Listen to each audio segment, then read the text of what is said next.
Hello and welcome to the show. Who would have thought boom poles were going to be so effective in 2020 in the effort to keep presenters socially distanced from their interviewees?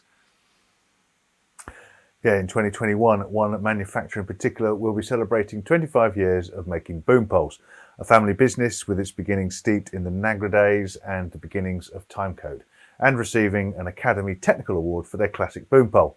And it's still a family-run business. Yep, and today we're welcoming Tino from K-Tek into the studio. Welcome to the show, Tino. Thank you for having me. It's a pleasure. It's good to see you. Now, Tino, we know you're originally from the camera world with over 37 years experience. How were you adopted by the sound world? Well, that was a trick. I had to get married into it. My wife, Brenda Clemmy, is the owner of K-Tek. And so this is my start. 8 years ago, roughly, I started in the audio world. And ever since, it's fun, it's joyful. The audio community is just so spectacular, great. And I'm having a blast. I mean, it's really fun working here. Cool. Good stuff. So we mentioned it in the intro, the buzzword for 2020, social distancing. Tell us about your year so far. Well, it was tough in the beginning, obviously, as for many companies would say the same thing. We had probably a month or two, basically no business at all. I can vouch for that. It's not because of the product. It's definitely because of the situation.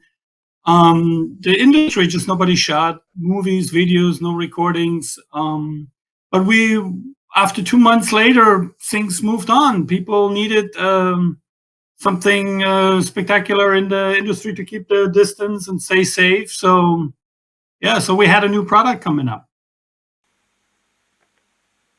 So there are a lot of boom poles out there, you know, prices ranging from £50 to £500, or $50 to $500, and sometimes more, which to the untrained eye all look pretty similar. What should people look for when buying a boom pole, and what makes yours so very special?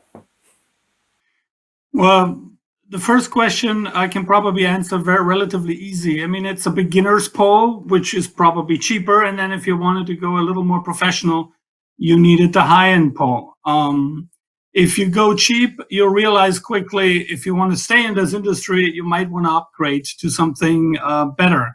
The difference is why our poles are so superior is we have quick locking systems in the telescoping part, right? I can show you real quick here. There's a boom pole I'm having. So if I open this, I can move it and I have a quick thing and this thing is tight.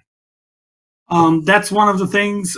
It's smooth telescoping. Once it's extended, the bowing is, to a minimal. The material is lightweight. I mean, this boom pole here particularly weighs less than a pound, and it goes up to 2 meters, or what's that, 6 feet? A little over 6 feet.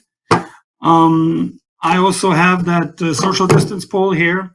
These things are we call it graphite. It's a type of carbon. So it's an awesome material and it keeps things lightweight. This particular pole, which is our social distance pole, goes up to 6 feet in extension and weighs only 10 ounces, which I think is about 0.6 pounds. So it's extremely lightweight. So Tino, I know NAB a year or so ago, you lent us a boom pole, so I can certainly vouch for how well they handled. You did make us give that one back though, but I don't know if you can see what I'm holding here. This is a one of your bags that was so comfortable that I don't know how, but I forgot to give it back to you. You stole it. For those that don't know about these range of bags, tell us all about them. Well, the bag you just held up is what we call a hip pack. Now, it's a much more advanced bag to a regular fanny pack because it also ties down to your thigh. And by doing that, you can now run and race and be fast and without the thing flopping around. At the same time, you have a lot of space to put in there. Someone even discovered for the sound devices MX Pre 3 and 6, it would be a perfect sound bag.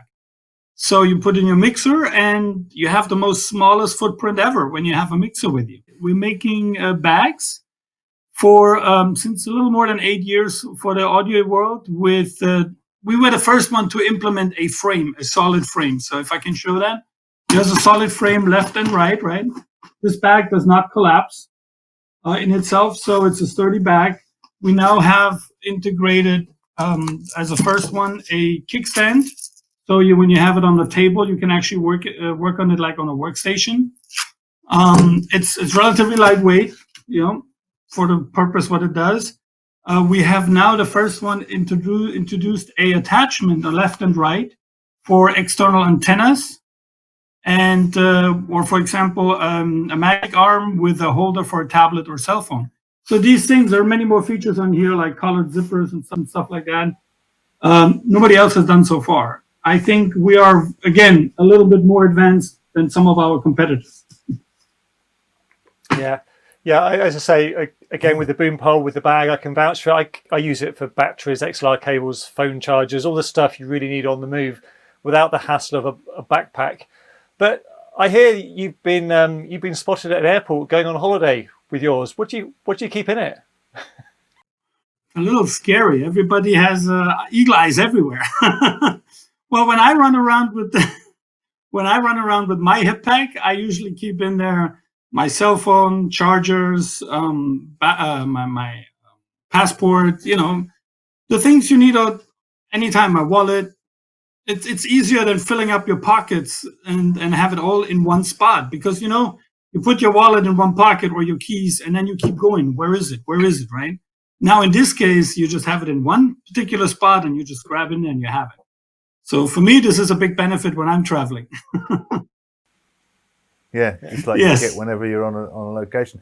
I've got a quick question as well about, with the poles and social distancing, there's probably been a little bit of a ramp up in interest. Have you kept the international supply chain intact? Are we okay? Easy to get hold of? Well, we got a little slower, I have to admit. We were in a little bit of a COVID coma, but nonetheless, we're not talking months and months of delivery time. If you require a pole, especially a social distance pole, we're trying to deliver that in less than a week or two. So if you needed one, and I think even for your industry, when you are on the move to keep your distance, it would be probably great for you to have one of those and, keep your social distance. Yeah. We'll have to make sure that Simon nicks one next time he meets you, like his bag. Yeah, next time I borrow one, it'll be a longer borrow. It's okay. You do the same thing with the hip pack. You keep it. So, Tino, before we let you go, we're an industry about people and relationships, and we've been asking all our guests to tell us something about themselves that we, or maybe even Brenda, doesn't already know about you. Yeah. How am I going to out myself here? Well, there's one thing which I might get a lot of boo and stuff like that, but I'm a big fan of country music. So that is something which I don't tell anybody, and I listen to the country music I like in the car, nowhere else, because not that I'm embarrassed, but it's a little specific. So not everybody goes with that.